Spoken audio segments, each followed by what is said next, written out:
बिस्मिल्लाहिर्रहमानिर्रहीम। नाज़रीन अस्सलाम वालेकुम। आप देख रहे हैं आतिफ फारिक ऑफिशियल। नाज़रीन, आज हम बात करेंगे ट्रंप का बढ़ कर सामने आना और चीन का करारा जवाब इस पर आया। इस पर हम बात करेंगे।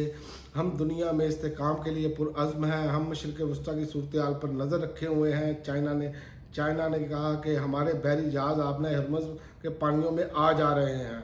हमारे ईरान के साथ तजारती और तवानाई के मुआहदे हैं। हम एहतराम करेंगे और तवक्का रखते हैं कि दूसरे हमारे मामलात में मुदाखलत ना करें। ईरान आबनाए हरमुज़ को कंट्रोल करता है और हमारे लिए खुला है। अब चीन ने ये वाज़ेह बयान जारी किया है। चीन का डोनाल्ड ट्रंप के ऐलान के बाद सामने आने वाला ये दरअसल बयान एक सफारती पैगाम है जो आलमी ताकतों के बदलते तवाज़ुन की निशानदही कर रहा है और ख़ास तौर पर मशरिक़ वस्ता में जो कशीदगी के तनाज़र में ये बहुत अहमियत का हामिल है। और चीन ने कभी भी बयान नहीं जल्दी कहीं दिया इस मौके पर।